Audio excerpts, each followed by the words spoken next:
Good evening, everybody, and welcome to the premiere of our Aftermath campaign. I've got everything set up here for our very first mission. I have the rule book close at hand. I have the FAQ and errata sheet close at hand, both of which I have read several times through, but I still feel like there's some things I'm a little confused about. But anyways, we are going to go ahead and get started. I did go ahead and read this huge page of text, and I'm just going to summarize it for you real quick because it would have taken me way too long to read it on camera. Essentially, the very start of it here is almost like this whole situation is a flashback. So you have Grumble here who's speaking to some younglings, and she's telling them all about how calamity started, and all of a sudden humans just disappeared. They were like dust, and they were trapped in the pet shop, and they had to gnaw their way free. And one thing we did learn is that Messiah here, who is on the box cover and is probably somewhat like the main character, he was actually the firstborn in their colony, the firstborn person after a calamity struck. His parents are the leaders of the colony, and now he is out to prove himself along with Grumble. So now we flash back in time to the beginning of our campaign, and Grumble, Messiah, Ringer, and Whisper are all heading out to prove themselves to become providers. That means that they're going to be going out, gathering resources, gaining allies, and bringing them back. So this very first mission is the first time they have ever left the safety of their colony. So at the end of it here, it tells us to do a few things. One, it tells us to set up our campaign dashboard here. You can see that our morale, food, and scrap were all set to 5. Our population is 8, and we have 0 clues at the moment. And we start every mission at 0, and we're going to tick up as every turn on a map, or not turn, but every time we are on a map or nest, it's going to take up some time, and we could lose some time during other things too. So it tells us to go ahead and get the raid on ENJO mission card. And so this reads, Patch pats a paw on Messiah's shoulder and says, "I can't believe my son is old enough to raid ENJO." He shakes his head in disbelief. "Listen, you be careful out there. Be alert and don't get cocky. Your mama's going to be worried sick, even with Grumble along for protection." "I'll be fine," groans Messiah. "You will be," agrees Patch, "so long as you trust each other and work together."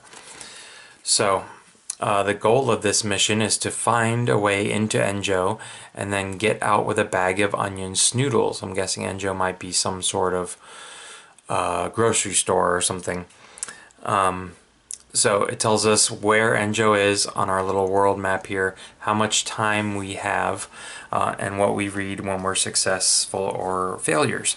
So looking here at our world map, you can see this represents us on the world map, and ENJO is right here. We technically can go any direction we want to. We could go down, right, left, all the way around here.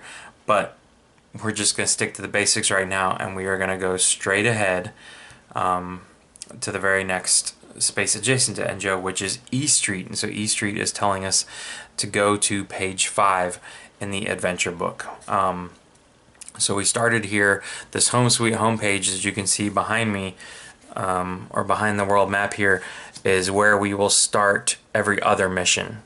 So every other time we come and start a new mission, a new round or whatever, we'll start here at Home Sweet Home. But for right now, we are going to find page 5, which is the very next page. And so this is E Street here, and we have to do a few things to populate our map. First off, there are some investigate tokens here. So starting with our 2s, which have been just kind of randomly shuffled into my tokens there. So I put all those out. We're going to use up all the 2s before we move on to 3s and then 4s. And so the difficulty is going to increase to investigate them, but the prizes also get better. We are going to start. I'm starting with Grumble and Messiah because they were both mentioned in kind of the mission briefing there. So that's where our starting characters go. There's a spot here, here, and here to investigate. We can hide, it seems like, underneath this tire if we want to. So if we're in this space, we're behind the tire and we're hiding. And to exit E Street, we need to get here. We also, if any enemies come on the board, they will go on to the exit space. So I believe that is, we're doing good for right now. And so now let's read our start section for E Street. So it says to add 1 time. So I'm just going to reach up here off camera and give us 1 time. If this is your first time on this page during this campaign, read the following. Otherwise, skip to setup. All right. Gah, snarls Grumble in irritation as Messiah's cloak tickles her nose. You see anything yet? The young mouse stands on Grumble's burly shoulders, peeking through a knothole in the wooden fence. Messiah scans the quiet street on the other side, taking in the hulking forms of decaying cars and patches of tall grass that grow from the cracks in the ruined pavement. It isn't much cover from birds, and all but useless if you run into a cat. It'll be a lot of running for cover, but the coast is clear, Messiah says as he drops slightly from Grumble's shoulders. About time, grouses Ringer. Shh, hisses Whisper, with a glare. Ringer just winks and smiles crookedly, jiggling hamster cheeks full of nibbles. You push aside the loose fence board and push into the tall grass on the other side. You are going to risk the city street, and your tums turn sour as adrenaline floods your little bodies. So there we go. We have placed our characters on this space. We've placed out our investigate token, and it says encounter. Draw an encounter card. See generating encounter on page 6 of the rulebook. So I guess we will draw a random encounter card. So it did instruct me in the setup instructions to go ahead and shuffle these. So there, we just give them a little another shuffle there, but we will, now this says special encounter, setup, go to E2. All right. So right here it says E1 or E2. Hold it right there, snarls their leader. Though his paw trembles, they are no match for your crew and darn well know it. There is a chance that talk could lead to negotiation and a lack of bloodshed. Encounter, number of random nomads equals the number of characters, so I'm playing with 2 characters. If I successfully speak to them or defeat them, I will get one broken item. The situation is going to start safe. So I'll put that right there to remind me. That's it. Special rule, making friends. If the party successfully communicates with all the enemies, go to 5-2. Okay. So that's back over here. Communicate. If the situation is safe, enemy figures on the board can be communicated with. To perform a communicate action, target an enemy sharing your character's space and resolve an opposed lightning or light bulb skill test. The difficulty of this test is equal to the communication value on that enemy's card. If you succeed at this skill test, remove that figure and its enemy card from play. In addition, remove 1 threat card from the threat track and +1. If you fail this skill test, the situation becomes hostile. So if I fail to communicate with them properly, I'm going to piss them off and I'm going to turn things hostile. So now I need to come over here and I guess I need to find all of my nomads. So let's see here. These guys are all need a regular scaled one. Unit regular bug. Unit regular bug. Okay. So Meekling is nomad, Meekling. These guys are all junkers. Okay. So essentially we're going to be going up against some Meeklings. So random number of nomads equals the random number of characters.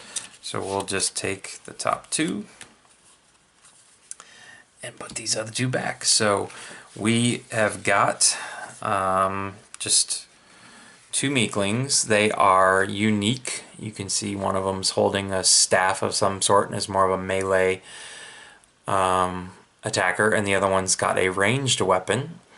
But right now they are both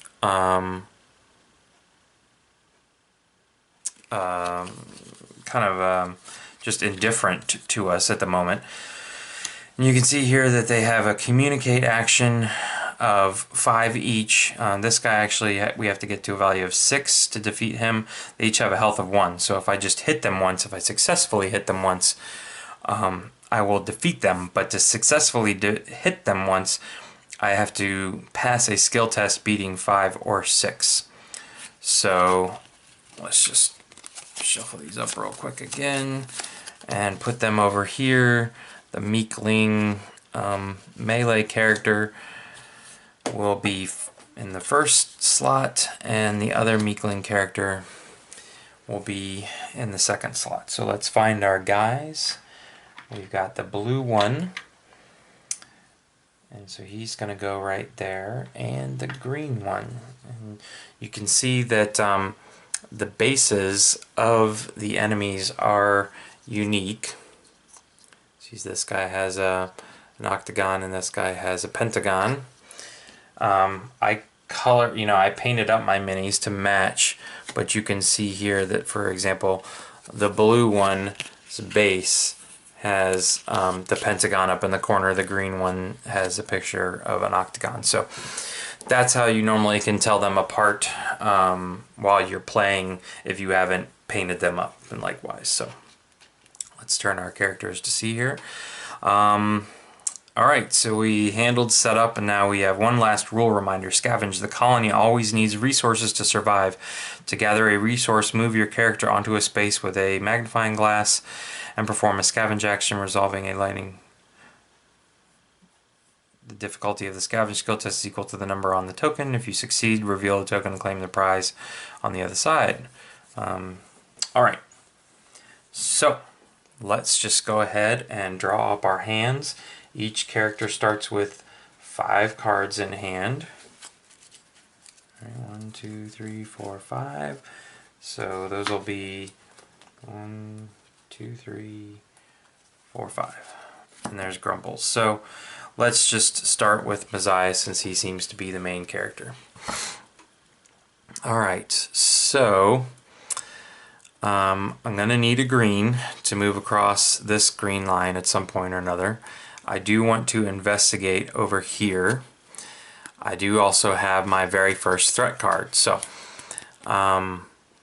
this immediately comes out of my hand. It's, basically, it doesn't really hurt me so much as that it's one less card I get to use, but it went under that very first meekling, the green guy here. And since it's safe, I have until 4 cards come out before they automatically become hostile. But if I fail to communicate with them and the situation becomes hostile, if at any point each one of them has a card underneath them, then they attack. So let's see here. I want to save this to move off of this curb. And I also want to be able to investigate this token.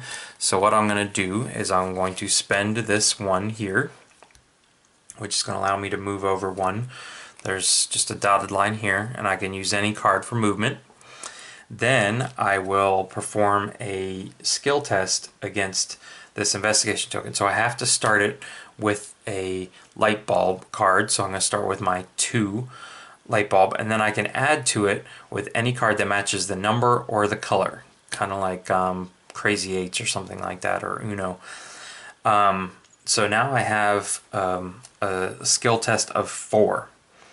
So I roll it's unopposed, so I still roll the 1 white die, and I got a 0. So 4 is obviously bigger than 2. I flip this over, and you can see there is a tiny little battery on the back. So I put this into a little discard pile. It doesn't go back in, and I immediately get to claim a battery token. So I'll put this on Mazai's board here.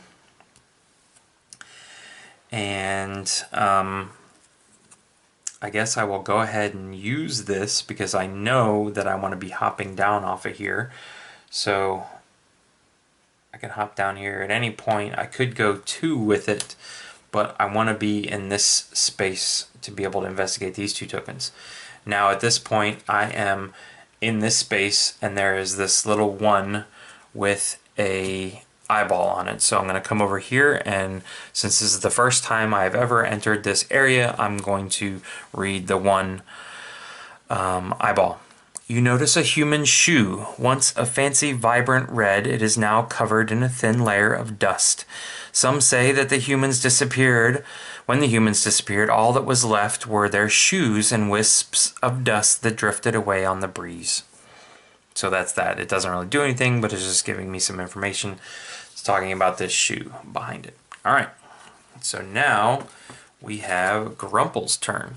So again, we immediately have a threat card. So this first thing you do is deal with your threat cards and your calamity cards.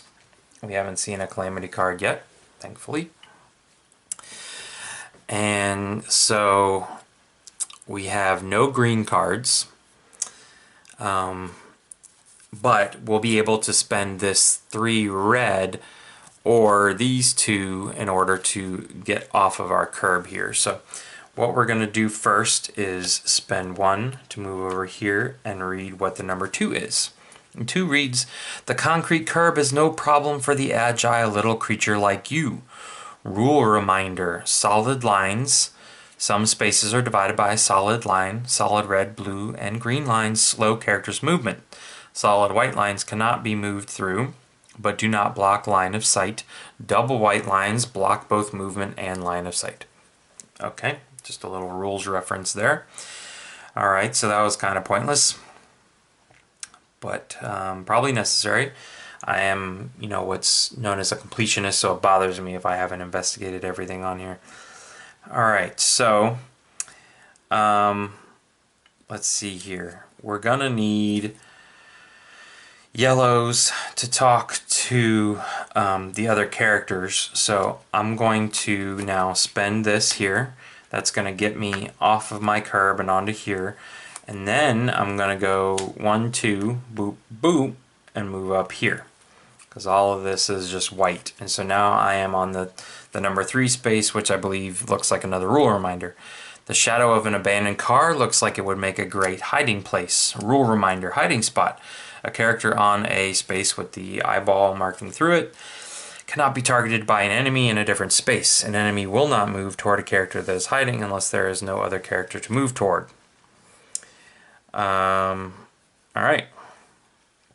So I'm going to end my turn there. I could spend this to investigate this token, but I would have to get at least a +1, if not one of the other pluses on this die, and it's not worth risking it. So I'm going to go ahead and save that 1 card. And now, since the meeklings it's still safe and the situation is not turned hostile, they don't have a turn, they don't do anything, so it goes right back to Mazai here. He has 0 cards in hand, so he's going to draw up to 5, and let's see what he got. Alright, so he doesn't have anything that will get him up and over this shoe here, climb up and over the shoe. He does have some stuff to do some investigating. So maybe what we'll do is we'll hold on to this one and we'll see what we can spend here to do some investigating. So we're already in the space, so let's start this one. And now what would be nice is if I could do this one and just do a skill test with a 3 against a 2, but I can't do that. So we're going to do a skill test of 4 against a 2 and +2, so easily passes. We'll discard those. So let's take this further one. And we got some cheese, which essentially is food, and there are no cheese tokens in this game like there were in Mice and Mystics, but what we get to do is come to our campaign dashboard here and tick this up to 7. So that represents us finding our 2 food. Alright, so at this point I am going to take a risk here. I'm going to do another investigate action, and I'm going to bump it up with this one. So now I'm equal to the investigation icon. So as long as I don't roll a negative on this die, I will be successful. Boom, and I rolled a -2. So I failed. These cards are discarded, and I'm going to hold on to this for now. Oh, do I want to go ahead and hop the fence? If I come up with a green card, I'm going to save this, because if I draw into a green card, or Grumple has one and he can give me one, as long as I have 2 or less cards, Grumple can pass me a card before I draw up. So if he gets, like, he could technically pass me this one if he doesn't decide to use it. So it's now Grumple's turn. We need to draw 4 cards, and we are in trouble. So you can see here that I have now drawn my 3rd and 4th threat cards here. So I'm putting these over on the board even though there is not anyone to put them, to slide them under. And all I'm left with is defend, and this is like a wild. And it has a number value, but it can be used for any color. So let me just double check here in the rules to make sure that I'm doing this correctly. Increasing tiles, revisiting, skill tests, move, defeating an enemy, group tests, check threat. Alright, if the situation is safe, let's see here, check threat. If the situation is safe, if there are 4 or more threat cards on the threat track, go to the symbol on the current page, okay, of the adventure book. Hostile, if the number of threat cards equals or exceeds the number of enemies on the threat track, resolve an enemy turn. Alright, so we haven't lost yet, but we do need to check our adventure book here up at the top, and this says Surge time +1. If there are enemies in play, the situation becomes hostile and resolve an enemy turn. Otherwise, discard all threat cards from the threat track. Okay, so we spent too much time investigating, and our 2 little guys here decided we were too suspicious looking, and things have turned hostile. I also have to tick our time up by 1. So there you go. We're now at 2, and remember, we're trying to do this in 5 turns or less. I don't think that we will automatically fail if we hit 5 times. I think you just don't get as successful of a reward or something like that. Okay, so I do get to otherwise discard all threat cards from the threat track. Becomes hostile and resolve an enemy turn. Alright, so I get to finish Grumple's turn, and then the enemies will go. So looking ahead, I know that my melee character here is actually going to throw his javelin at me with a squeak shot. So it's going to be a test of 4, range of 3, so he can't even see Grumple right now. I do have this defense for Messiah, so let's see, Grumple's got an automatic defense of 1 and 1 here. He can beef that up with both of these, so he could actually get to 4. And then the Meekling with the little crossbow here, he's going to be taking a squeak shot as well, which is going to be the same, range 3, shot 4. So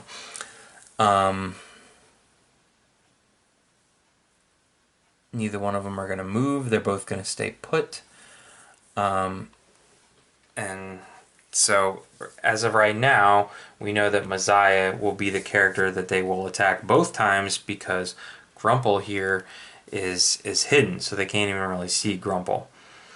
So I don't think I want to waste any... man. I've got to get out of here to be able to be seen. and then we're equal distance away, so I will get to choose. So I gotta have one attack Grumple and one attack Messiah. So let's go ahead and do that. Let's spend this one just to move one. We'll have to leave that investigation token behind, and then I'm going to save these in order to defend. All right. So, all right. So enemy turn now. We go over here and we can see that the threat card that was placed underneath it has a number 2, so that's telling us we're doing the squeak shot here from this Meekling, which has a range of 3, attack of 4. So the 4 is the test we need to beat now. All right. So they both have the same attack essentially. So I'm going to have this Meekling throw her javelin at Grumple here. Grumple is going to defend with a blue card, and so Grumple has, you can see here on her card, an automatic armor of +1. Now you can defend with any color card, but if you're going to use stats on your character sheet to increase your abilities, you have to match the symbol. So Grumple is blue, so I'm going to start with a blue 1. I can add this in because it is also a 1, so now I'm at a 3. And this is an opposed skill test. It's against somebody, so I'm going to roll both the black die, which is going to go change his 4, and my white die, which is going to change my 3. So let's hope for a good roll here. All right, perfect. So I now become a 6, and he becomes a 3. 6 is beating 3, so he actually misses me with his javelin shot. So this now gets discarded, and this Meekling goes back over here in his slot.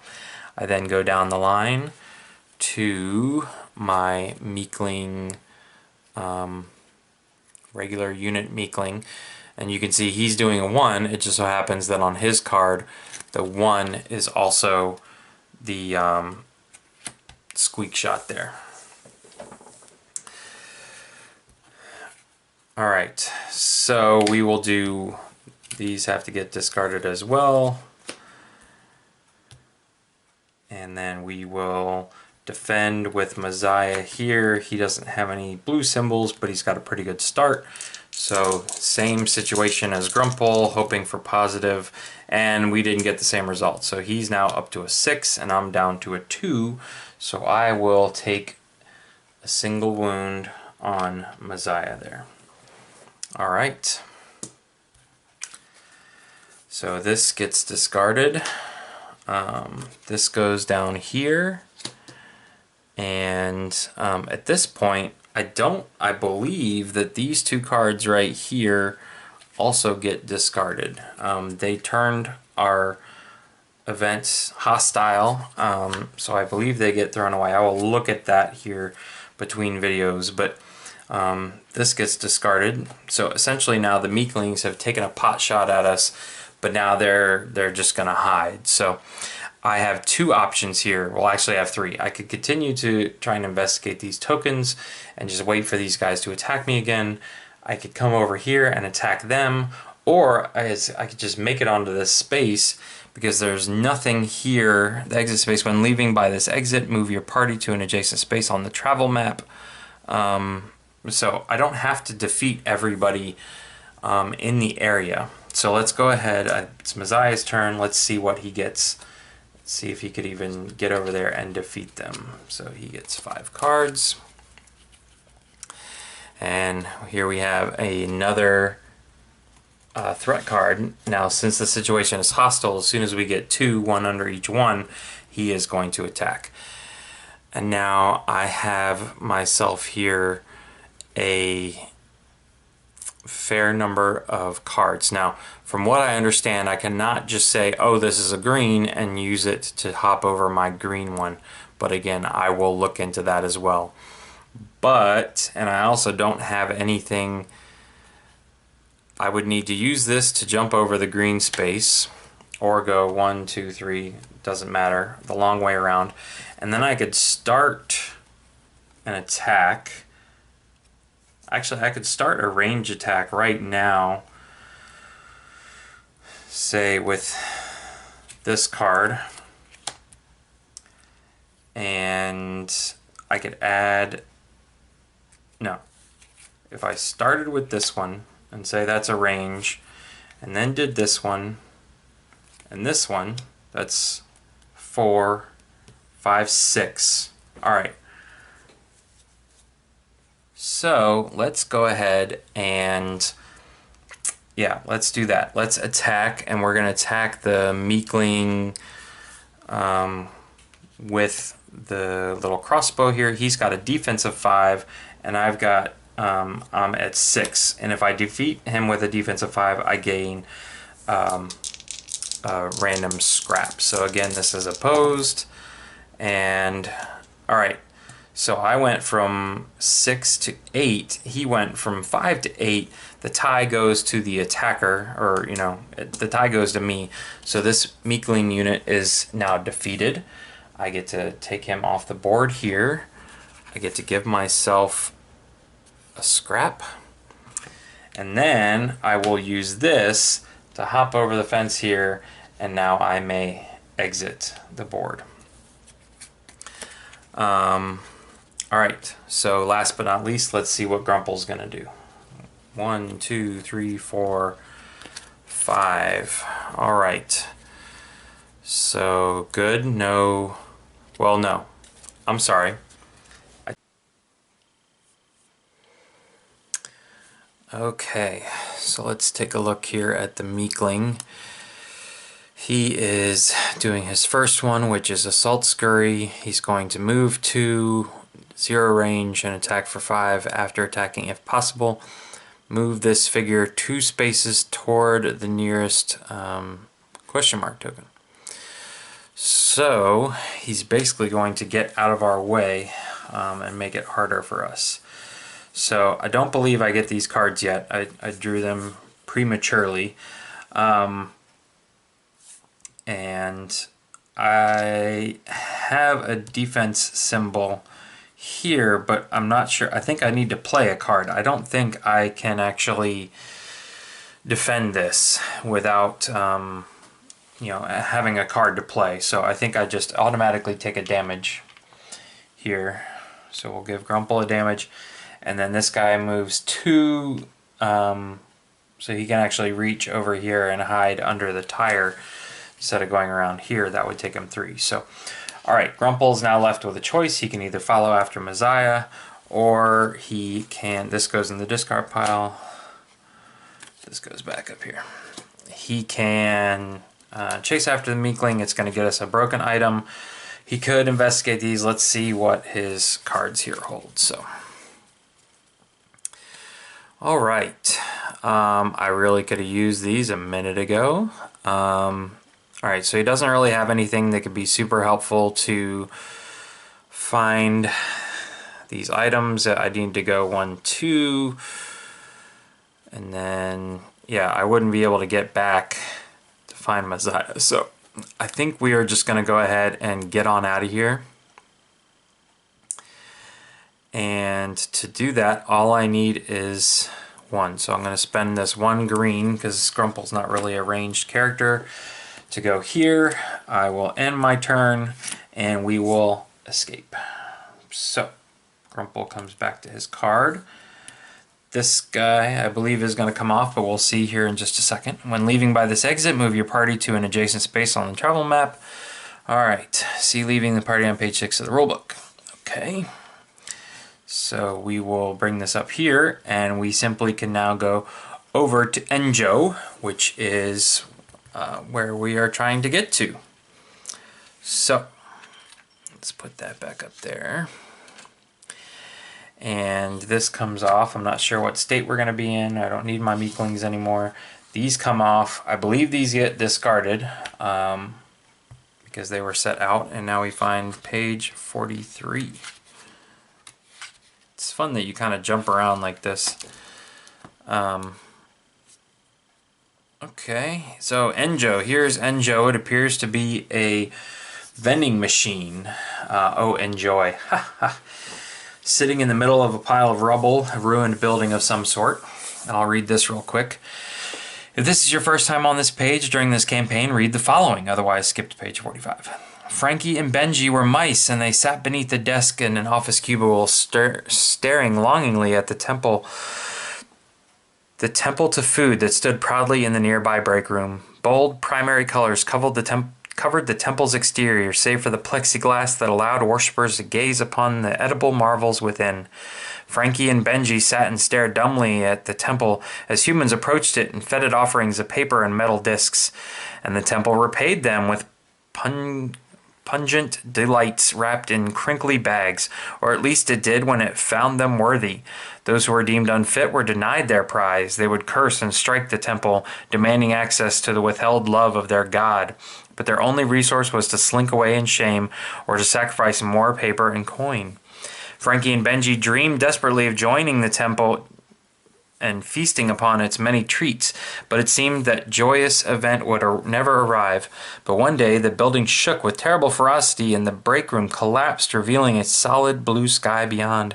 Frankie and Benji watched a distant plane plummet from the sky. They heard automobiles crash in the streets below. Summoning what courage they had, they crept to the crumbling edge where once there had been a break room, wind whipping at their fur, and lo! Down on the streets, 2 stories below, was the temple, unmolested by its fall and uncaring of the break room's demise.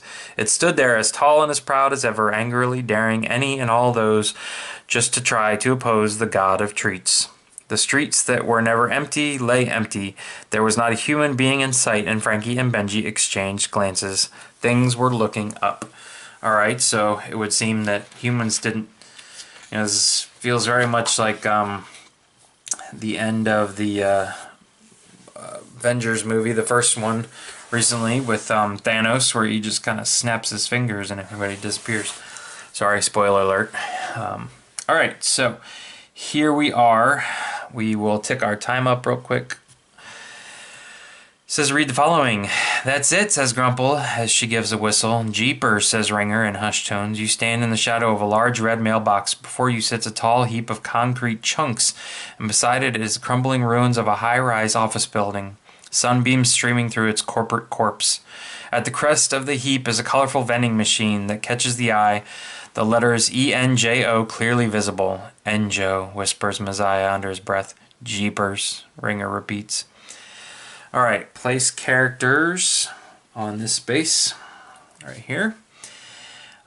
Place the tokens as indicated. So we are going to put out all of our 2s. Alright, and this is our last 2. So now we move and we grab 1, 3. So there you go. Encounter, draw a random encounter card. So we will give these a shuffle. And we will take this one. Alright. Gecko Warband. Situation hostile. Alright. Setup. Number of random scaled ones equals number of characters. Loot is going to equal 2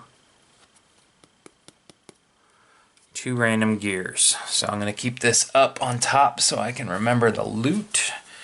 And I'm assuming I'm just going to pull out all my geckos here. Smoky Gecko Leader, Gecko Hunter, Gecko Hunter. Random number of random scaled ones. Scaled ones. Yep. Okay. Those are all the scaled ones. There's 2 of us, so I'm going to draw 2 of these guys. I forgot to put the meekling back from last turn.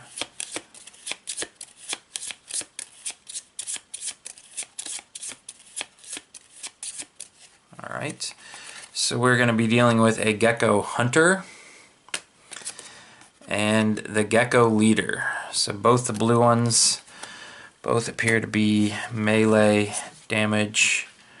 The Gecko Hunter came first, then the Gecko Leader.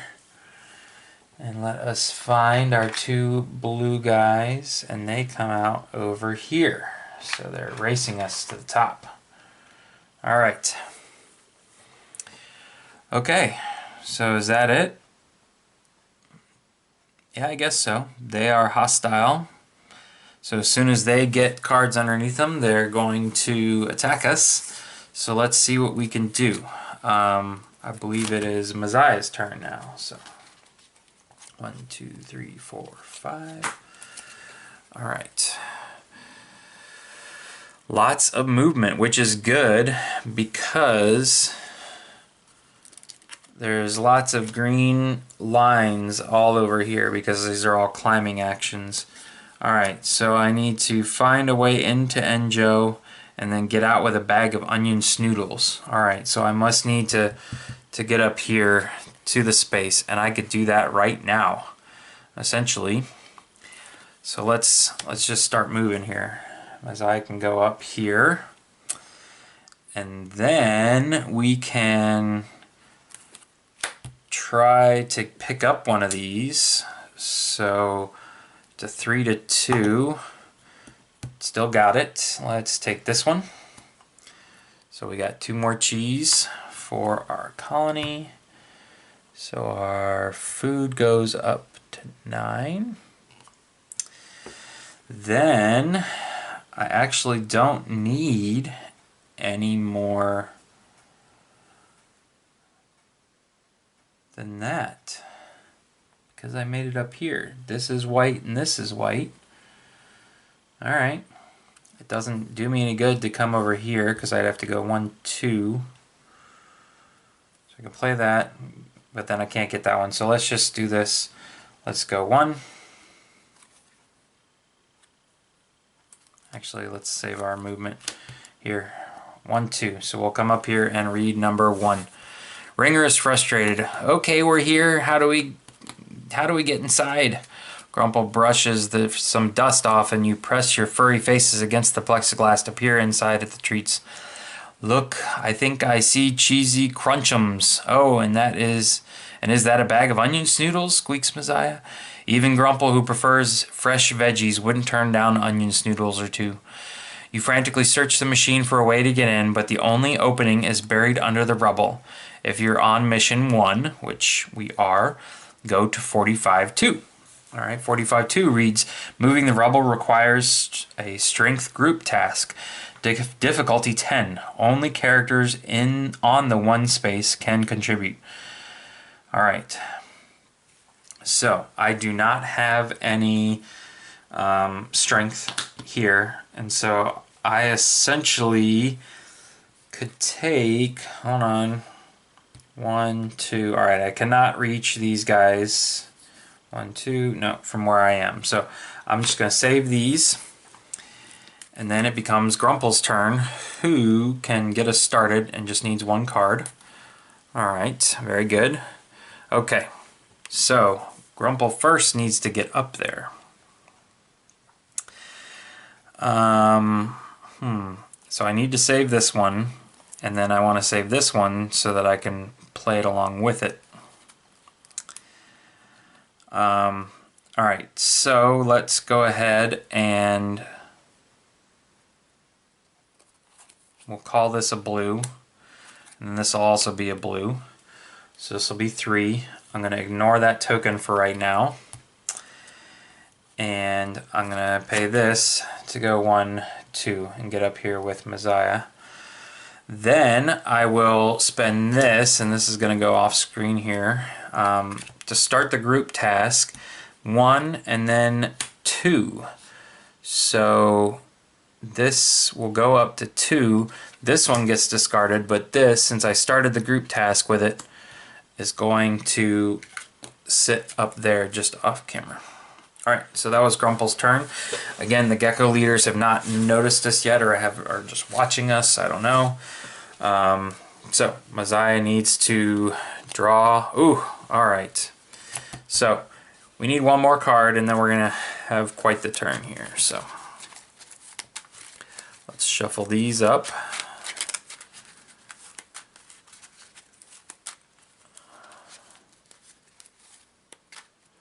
Alright, and then Calamity is going to be our current time, which is at 3, plus a die roll. I believe it's the 6, the black. Let's find out. Alright, so I need 1 card for Messiah. Alright, there's his 1 card. let me just double check. Rules reference here, enemy turn. Calamity, if you drew, roll a die and add your time. It doesn't say either one. I guess they're the same. Alright, we'll roll the black one. That seems more fitting. Okay, 0.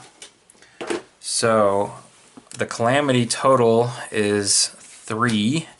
Let's come over here and check calamity 6 plus. Alright, so we don't resolve any calamity yet. Alright, so we're safe. But this one is going to go underneath our gecko hunter over here, so we're halfway to having them decide that we are a threat to them. Alright. Okay, so I don't have any red cards, but I do have this one green card. So I can add this, by discarding it, I can add one more to our group task. And then I could take... yeah, 1, 2. I still can't reach them. There's not a whole lot for me to do. I could hop over here, but then I'm out of range. Yeah. So there you go. I'm just going to go ahead and stop again, and then we'll move to Grumple's turn. So Grumple gets full 5 cards. 1, 2, 3, 4, 5. And let's see what we got. Okay, we're safe for another round, and this is... Alright. So, let's see here.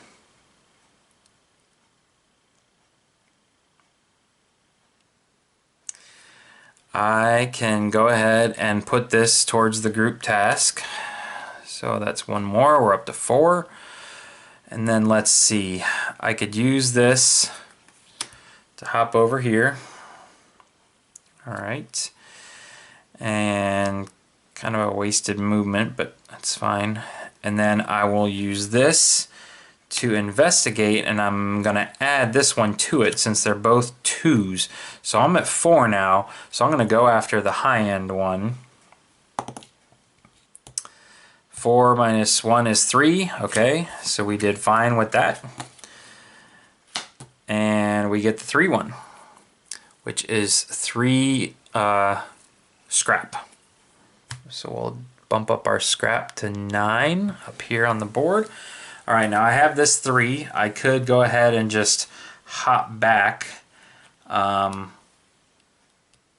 hoping that I'm doing this correctly, that I'm not able to just play this towards the group task and make it a red one. I think since I started with a red one, I need to keep up with the red one. So I'm just going to spend this for 3 to hop back over here with Messiah. Alright, now we're back to Messiah. 1, 2, 3. Oh, alright, so we will go ahead and just mix these up because this will determine what the gecko leader is going to do. And we'll put this one, so he'll be doing the number 2 action. And this one just goes down there. Alright, so I know that I've got my work cut out of me, cut out for me here in a second. So, alright. So I can add this. I'm going to go ahead and add this to the group task. That's a 5. Halfway there, and then I'm just going to prepare to defend. And poor Grumple again is without any defense. So, alright. So let's see what these guys are going to do now. It is their turn. Bring this up. And the Gecko Hunter is going to do his 1 action. So he's going to take his knives. He's going to move 3. He's got to be within range, and he's going to attack for 6. If this attack is successfully defended against, re-roll the resolution dice and keep the second result. Ooh. Alright, so that's this guy. And let's see here. 3 is definitely going to get him up there, I think. Yeah, 1, 2, 3. He can ignore all the line colors. Alright, so then he's going to go for 6.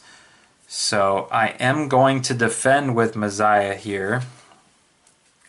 And I'm going to defend with this card, which is going to get me +2. So I'm actually at 5, only one away. So let's see what the dice give us.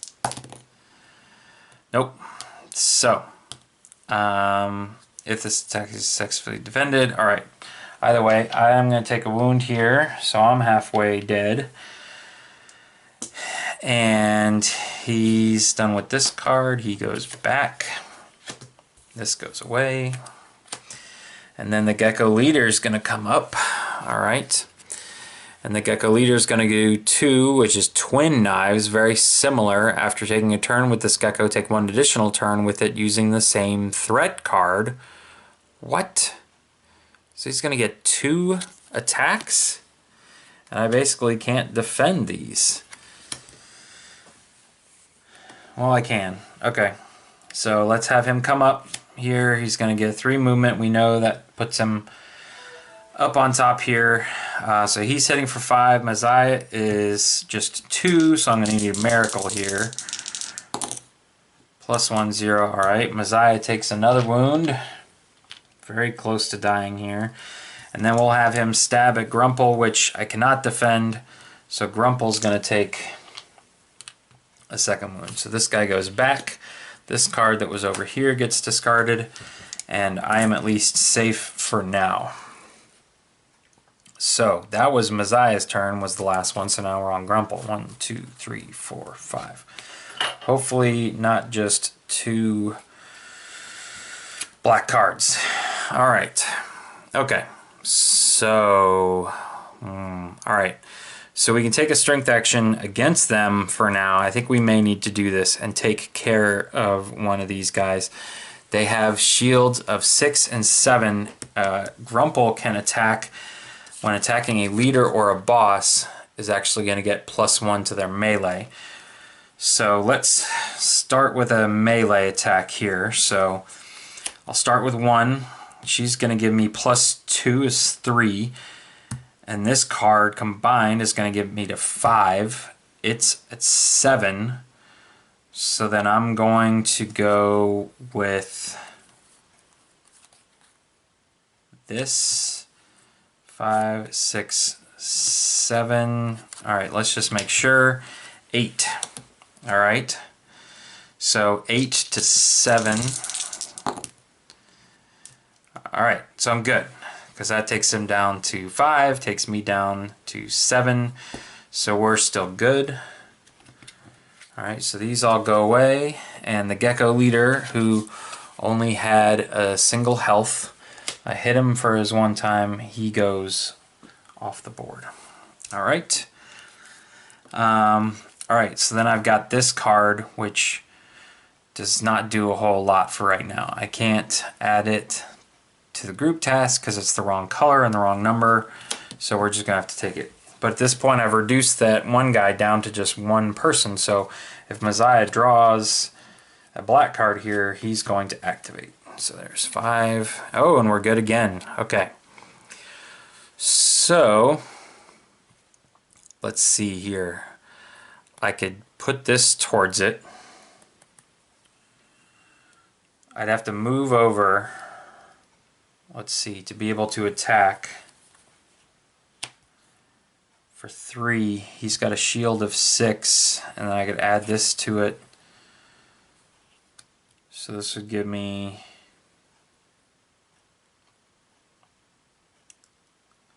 1, 2, 3, just 4.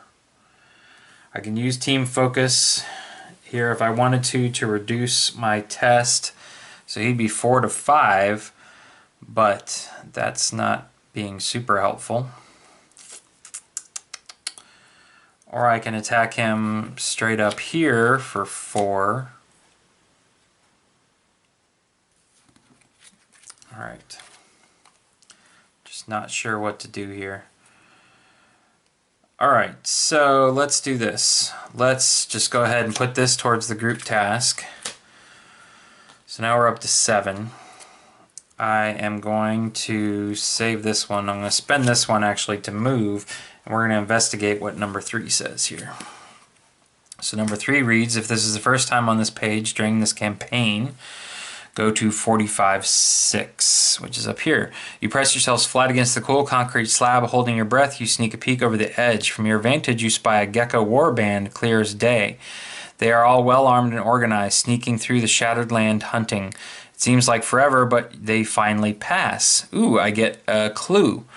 Retrieve encounter card 12 from the discovery deck and add it to the bottom of the encounter deck. I thought I was supposed to shuffle the encounter deck.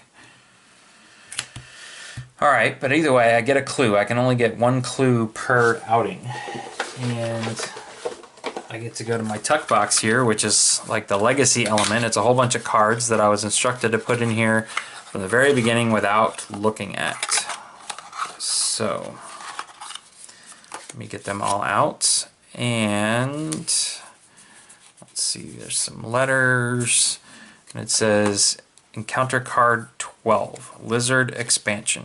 Alright, so I am going to go ahead and stick this at the bottom, but I'm wondering if I was not supposed to shuffle these, although 12 would put it right in the middle.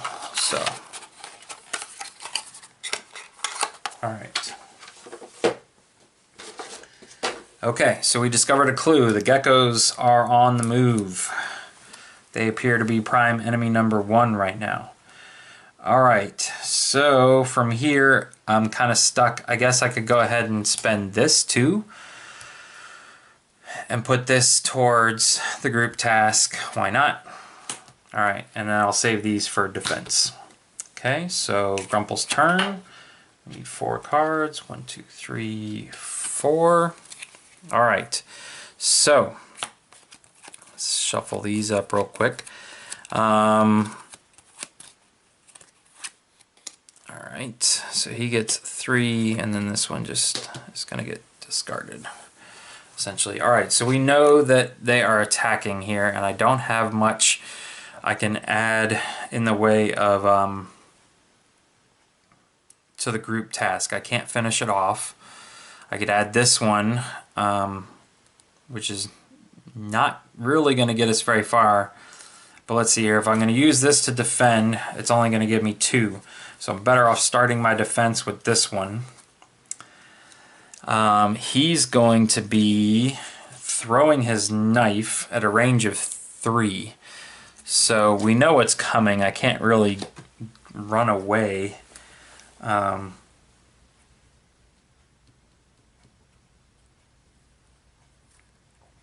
Alright, so yeah, let's do that, because we want him to attack Grumple, because he could knock Messiah out. Oh, I should have had Messiah give him this 3 blue card so that Grumple could take the hit. Alright, so okay, let's yeah, let's do this. We'll put this towards the group task. So now we're up to 9. We're just 1 away. And then we will let the gecko have his turn. So he'll come out.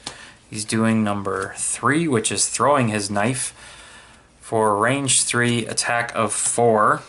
Alright, so I'm going to defend with this card. So the gecko's got 1 up on me. And I got it. I tied. And so the tie always goes to me, from what I understand.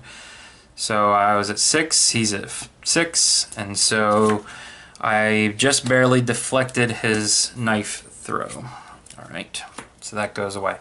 Okay, back to Messiah. 1, 2, 3. Uh-oh. Alright, so again, since when there's only 1 enemy, they're going to attack very quickly here. So I'm going to put this back. He's pissed off that he missed with his knife. And we have ourselves the ability to complete the group task. So let's just use that to move back up here. And let's finish the group task and see what happens next. All right. Right? Or did I want to take a pot shot at him? I could call these green and get 2, 4, 5 to his 6. Now we're going to hold on to him. All right, so we finished the group task. Where was that? 1. Buried under the rubble. If you're on mission 1, go to 45-2. Okay, success. Each character that contributed puts their influence card into play. All right, now from what I understand, that means they go directly into their hand. So Grumple's going to get this card into his hand, and Messiah is going to get this card into his hand. Okay, so now this is interesting. I could attack him for 6 and we'd be even Steven. Okay, wait, let me finish this. Hold on. Number 1, okay, each character that contributed puts their influence card into play. The number 1 spot becomes an exit. When leaving this exit, go to page 47. All right, so Messiah could get the heck out of here, but he'd leave Grumble in a lurch. So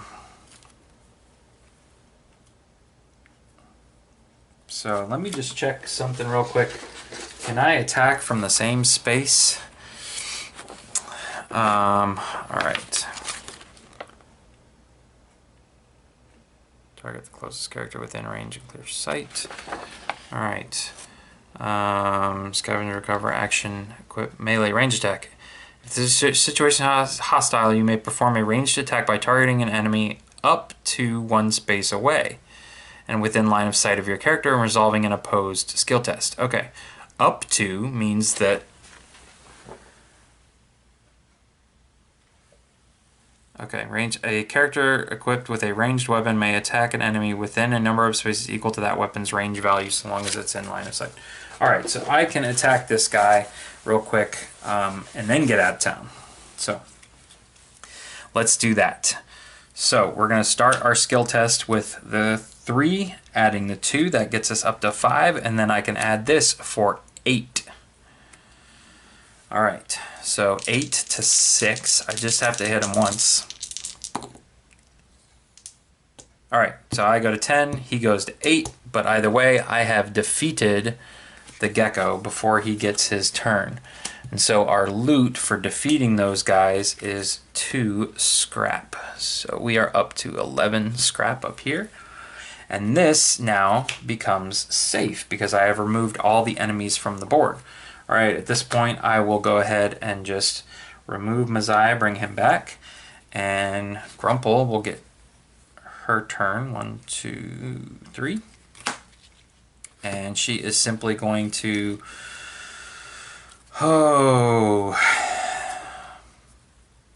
let's see here. 1, 2, come down here and investigate, but then to get out, 1, 2, and then 1. And then to get back up here, I would need to go, 1, 2. Yeah, I don't think it's worth it. All right, so we are simply just going to exit as well and keep our cards in hand. So I believe these just come off the board, they get discarded. And now, when leaving by this exit, go to page 47. All right, ooh, okay. So we are inside the vending machine. This is very interesting looking. We had +1 time, so now we're up to 4 time. Ooh, I can almost taste those cheesy crunchums. Ringer's voice has a metallic echo inside the machine. All I can taste is guinea pig, sighs Whisper. Well, excuse me, snaps Grumple indignantly. I'm moving as fast as I can. Stop crowding me. You press yourselves against the cool metal of the mechanical interior to help find your way, as the diffused light from the dirty plexiglass only provides gloomy details to your eyes. You have to work your way through a complicated series of contraptions and gizmos before you can get to the treat locker where the goodies are stored. Place the characters on the start space. Okay. Place search tokens as indicated. Ooh, way up here. All right.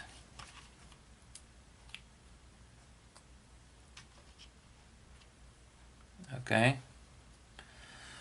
That's it. Yeah. Okay. Remove any large enemies from the hunt box. Oh, was I supposed to put something? Was something supposed to be here? I think maybe this guy should have been here this whole time. I'm not sure, since I didn't defeat him and just ran away from him. Okay, place the Snoodles heavy object token on the following space of the rightmost spiral gizmo. If your party has 2 characters, space C. On the rightmost spiral gizmo, space C. Okay. This onion Snoodles. Alright. Tucked right there. Okay. Environment cards, forced movement, low visibility, heavy objects. Alright, so where's all my environment cards here? Is this them?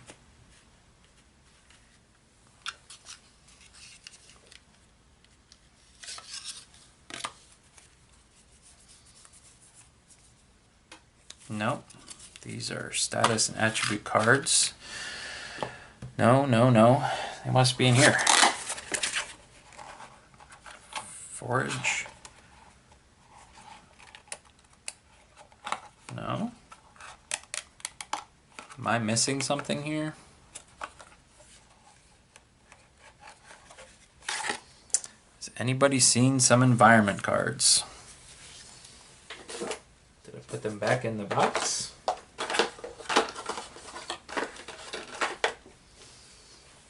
No. These are all missions. Oh no, these are... Okay. They're back here on the back side. Alright, environment cards. Forced movement. Alright. Low visibility, heavy objects.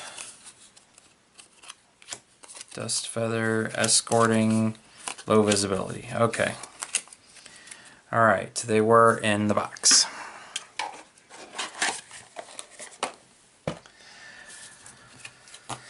Okay, so low visibility says all attacks have a range of 0. Ranged attacks that include 1 or more yellow action cards can ignore this restriction. Heavy objects. Moving heavy object token across a dotted white line requires a group task of any attribute difficulty 4. Only characters on this space can contribute.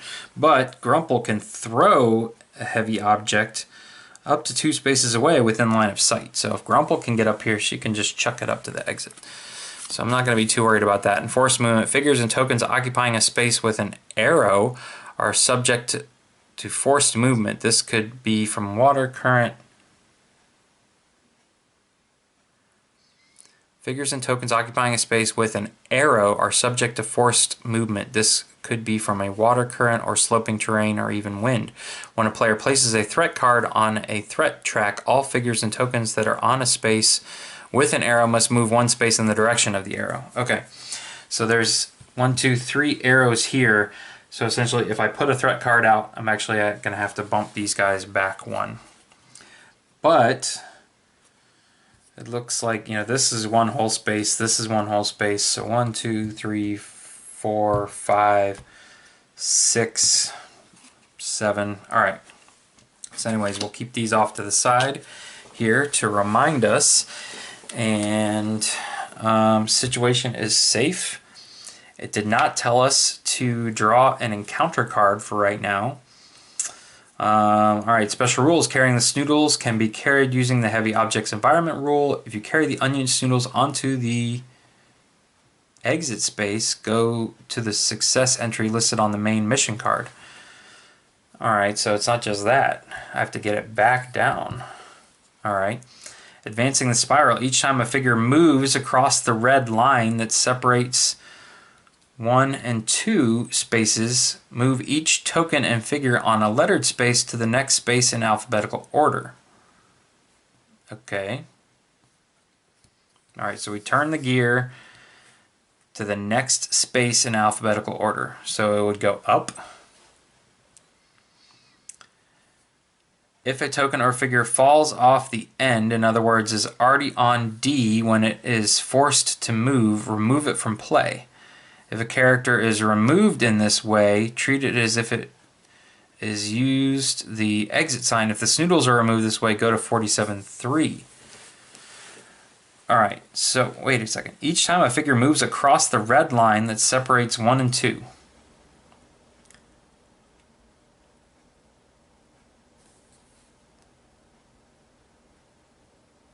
And we had to put it on C.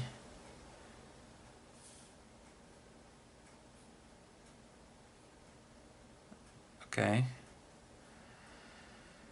If it's already on D when it is forced to move. So 1, 2, I can only send one person up here, essentially, in order to get it. So it's going to have to be Grumple.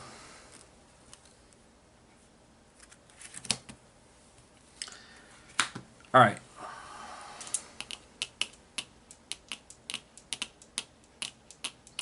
Alright, so either the snoodles are going to go kicked out the front there and go down, or you have to go find them, or we bring it back around to the back of the machine and we escape with it. So if I just send Grumple up, Grumple can hopefully get up here and then be tossing it backwards.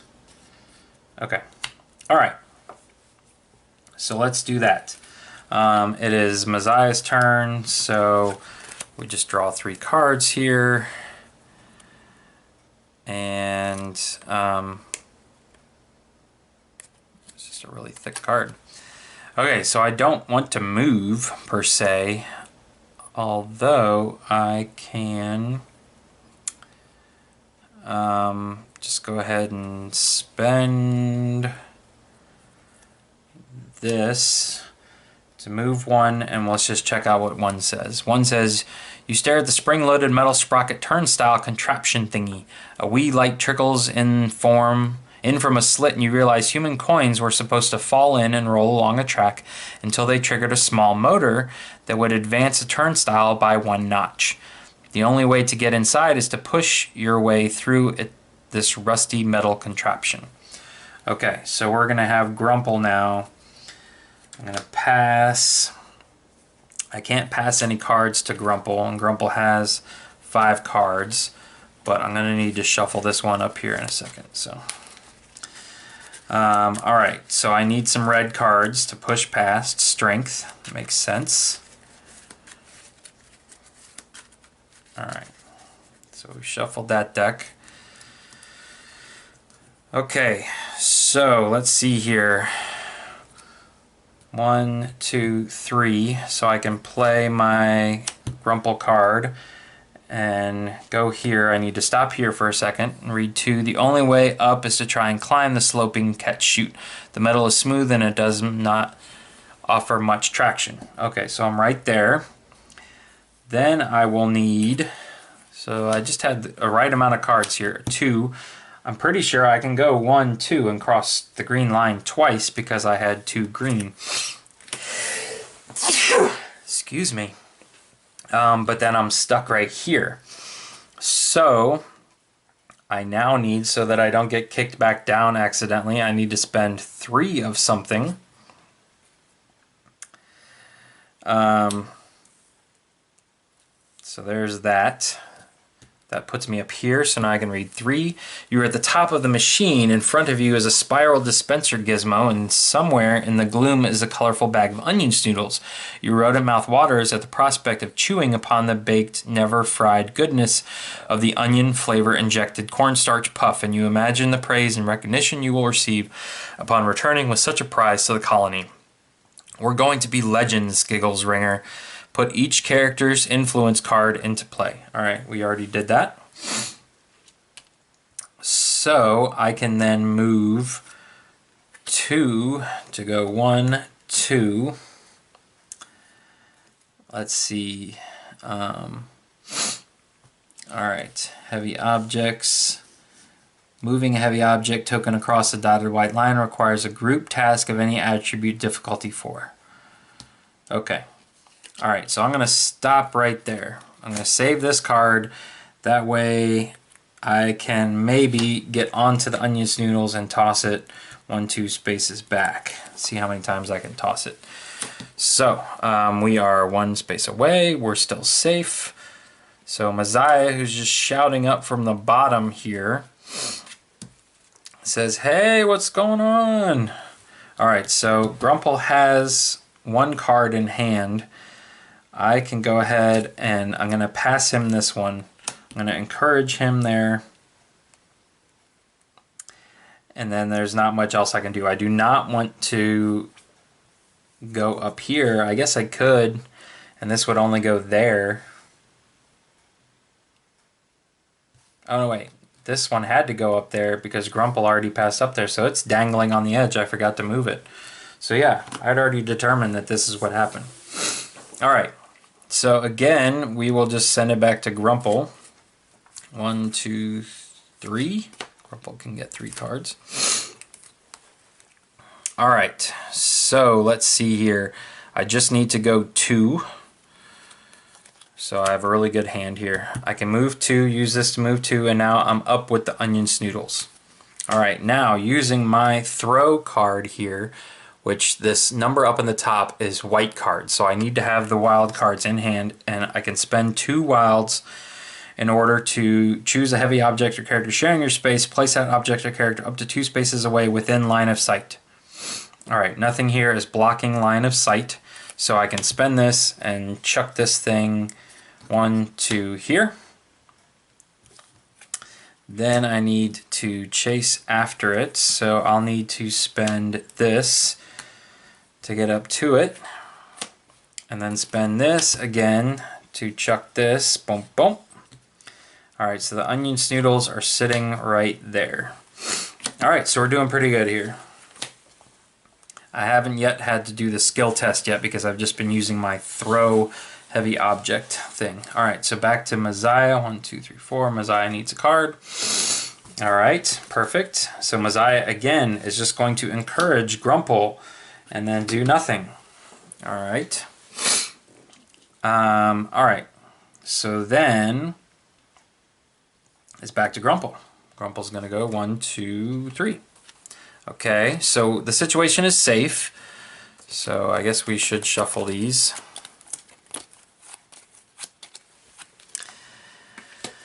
And put 1 each up there, but until we get 4 total, we don't do anything. It just hurts Grumple here because he's not going to be able to do much at all. He actually is really only going to be able to move 1 space, and I want to save these 2 for the next round. So again, we go back to Messiah here. He takes 1, which is going to go here, so we're 1 away from the situation becoming hostile. And hopefully it's not right here. Okay. Alright, so we're doing pretty good again here. We can use this to move 1. So now we're on the onion snoodles. We can use this to chuck it. 1, 2. Then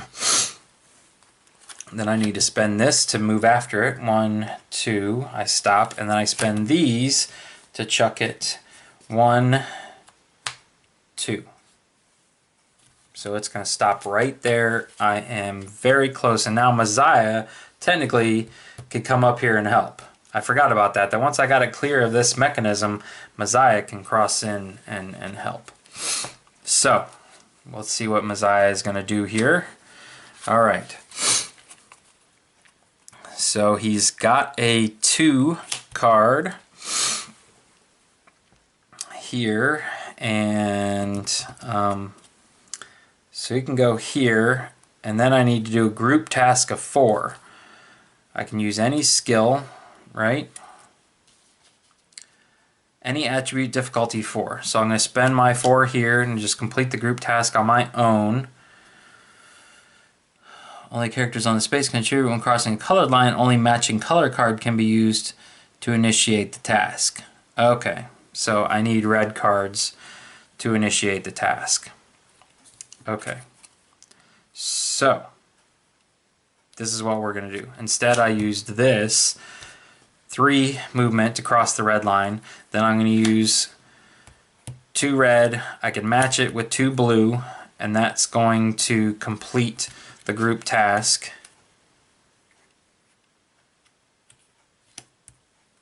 Is that it? Then I can just move with it. Do I move with it? I think I do. All right, and then I'm going to pass this off to Messiah. Then it's Messiah's turn, and look at that. We are going to be dealing with some enemies here very soon. 1, 2, 3, 4. All right, Calamity card is also coming out. So let's deal with Calamity first. We are on time 4. And we got +1, so 5, and this says 4 plus encounter the hunt situation if enemies are in play hostile.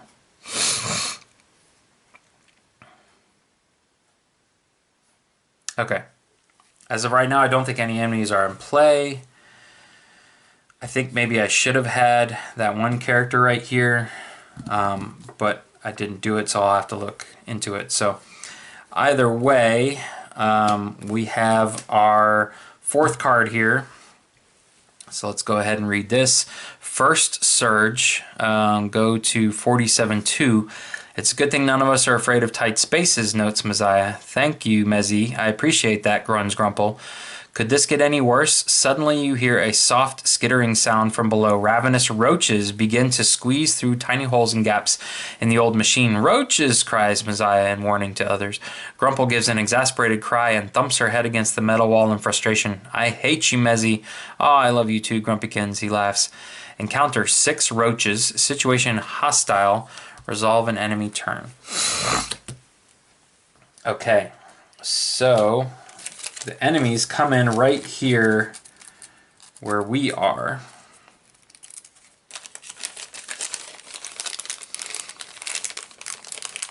And unfortunately, Grumple's not doing much here. 1, 2, 3, 4, 5, 6. All right, so lots of roaches are coming in. Messiah's sitting here guarding the thing, and we need to go ahead and find our roaches card. Roaches. Alright, so the roaches are going to do the same thing. Vicious Swarm. All roaches move, then all roaches attack. Roaches sharing a space attack together as one. X equals the number of roaches in that space. So their attack is going to be 8, because there's going to be 6 of them here in a second. Alright, so all of these can go away, and Messiah is going to take the hit here because I can't get... Grumple is stuck. She can't get down this slide. Actually though, wait, a threat card came out, so that should have pushed me this way. And then the threat card came out on Messiah's turn when I was up here. And then I just did a threat card, so I should be here actually. So I can get in here and take the hit because I can play this and I can come stand in front of Grumple. Alright. So then the roaches are going to get their turn, so they come out. We're going to put this away, and they all come and surround us here. They're trying to get to the snoodles. So Grumple is going to go ahead and... Is it even worth it? They're hitting me for 8. It's a skill test of 8. Yeah, Messiah wouldn't have been able to give me that card, so I can start with this and get to 2. But even their worst is... The worst for them is a -2. So they'd get down to 6, and the best I could do is +3 would only get me to 5. So this is pretty pointless. I'm just going to save my card. I'll take the hit. And then the roaches... Where'd the roach card go? Goes back up over here. So hopefully we can get this thing out of here quickly before the roaches regroup. So Messiah gets 1, 2, 3, 4 more cards. Oh, so the roaches are going to get to go here in a second. So that's going to wound one of us because both of us have just a... Oh...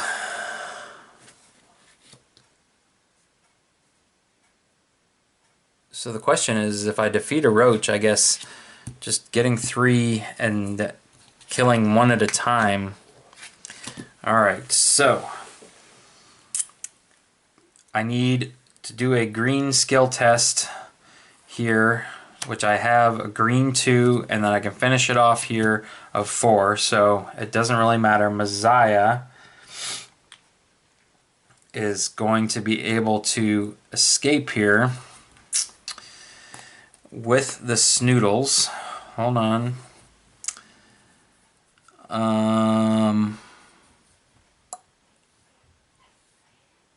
Yeah.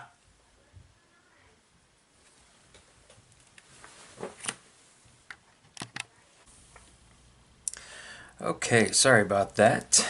I thought I was alone in the house and was supposed to be making dinner, I guess. But we're going to finish this real quick because I believe we are very close to finishing here.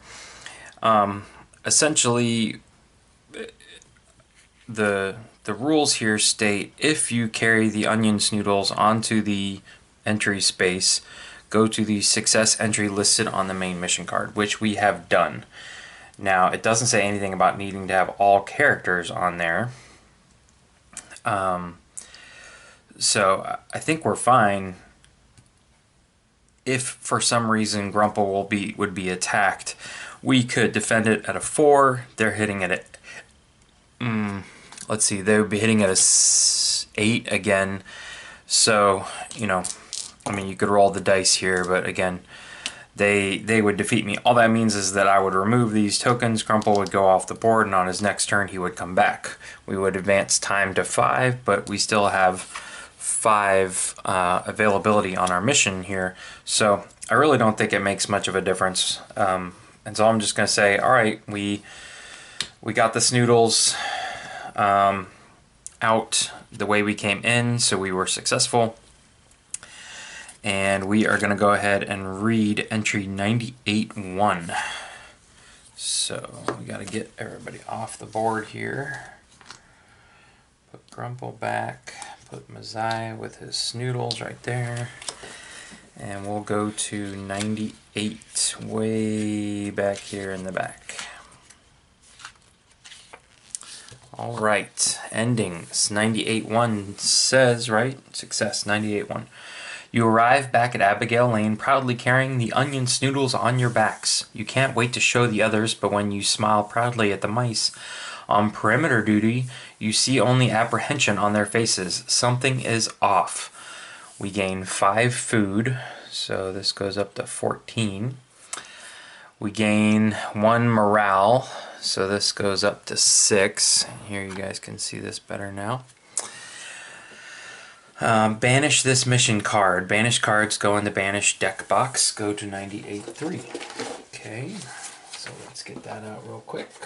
Where'd that go? Alright, so here is our banished deck box. It is empty at the moment, but this is a mission that we cannot repeat, so it's going to go in there. That way it doesn't come back up as an optional mission. Okay, 98-3 reads, there isn't the usual welcoming committee of wee ones begging for snoodles or worried old codgers counting heads to make sure everyone got back okay. It is oddly tense and quiet. Patch and Tidbit are with a group of concerned elders gathering in the living room near the hearth. In the firelight, conflicting looks of concern and relief dance over their faces. Oh, thank goodness, gasps Tidbit.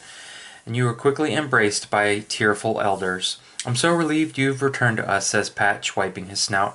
You have made us proud. No one has ever mentioned the snoodles. Something is wrong. What's going on, Pop? Messiah asks. It's the providers. They haven't returned from the scouting North Bend, he says solemnly.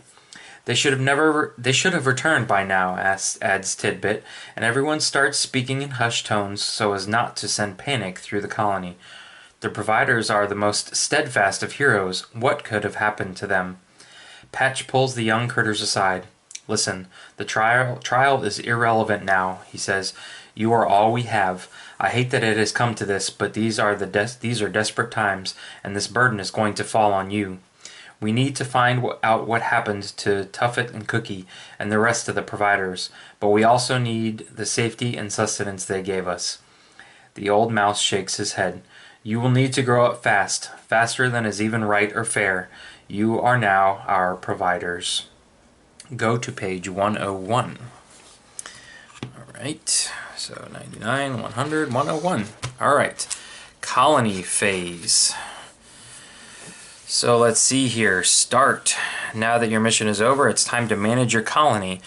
This is called the colony phase and consists of 7 steps that must be resolved in order. 1. Side mission. If you successfully completed your side mission, resolve its success effects. We didn't have one. 2. Clue step. If you added 1 clue dial to your clue dial during this mission, read the entry that matches your current dial value on page 102. Okay. Once all 8 entries have been read, banish the token that has the clue prize on it. Banished components go into the banished deck box. Alright. So let's flip back here real quick. Clue number 1 reads, Patch lowers his voice. Did you guys see anything that might help us find out what happened to our providers? You shake your heads. Wait, what about that warband? Asks Whisper. Messiah grunts. It's probably nothing, but we saw a large group of scaled ones heading toward North Bend. If our folks ran into that warband, they would have had a rough time of it. Ponders Patch. When the old providers left, Tuft had mentioned wanting to check out an overturned truck in that area. The old mouse looks troubled. Retrieve mission card 9 from the Discovery deck and add it to the bottom of the missions deck. Alright. So we're going back to our box here. All of our cards that we have tucked in here, and mission. Well, mission 9 is not in here. Mission 9. Oh, is that what I already added? No, I added 12.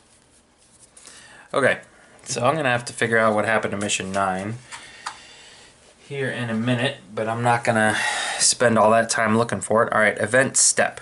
While the characters are away on a mission, the colony is vulnerable. Subtract the time allowance listed on your mission card from the value on the dial on your campaign dashboard. The difference is the number of events that befell the colony while you were gone. For each event that befell your colony, reveal an encounter card from your encounter deck. Do not shuffle. Go to the event entry on page 103 that matches the card's number. Read the entry and resolve its effect. Okay, so subtract the time allowance listed from the value on the dial, so it's 0. 5 minus 5, so we did it. We don't have to do any of those. Most events can be prevented with the correct colony structure or colony improvement. Only one of the listed preventions is needed to prevent the event. If you use a colony improvement card to prevent an event, discard that card back to the item deck. Alright. Accounting step. Feed the population. Alright, so we have to reduce our cheese. I'll put this over here now. We have to reduce our cheese minus the population. So reduce our cheese minus x. X equals current population. For each cheese you cannot pay, you lose 1 morale. Alright, so our current population is still at 8. So 14 minus 8 is 6.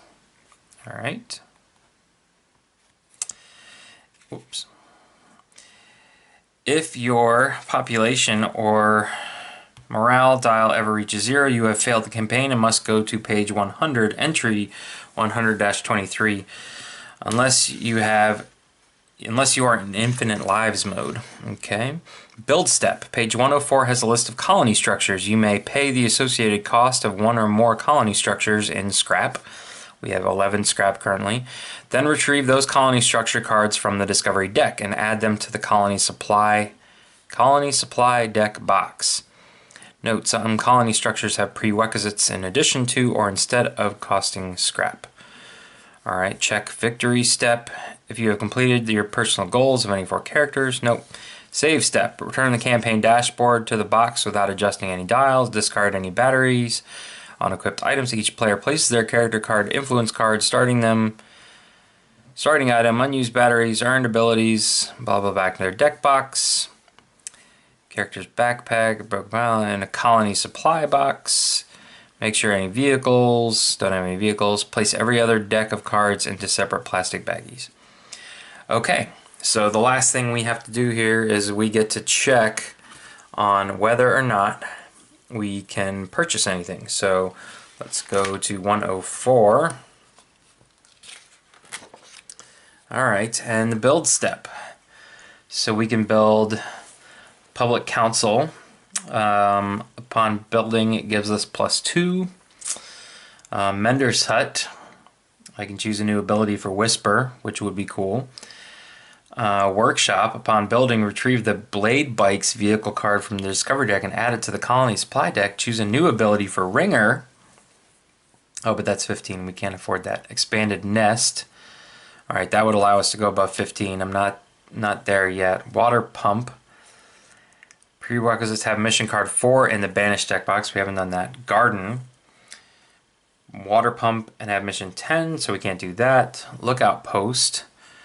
Using old plastic hamster habit parts, you can build a tall structure that allows citizens the ability to look out the window and warn others of danger. Sometimes just being prepared is the most decisive part of survival. Okay, so that's probably a good one. Training Grounds. Upon building, choose a new ability from Messiah.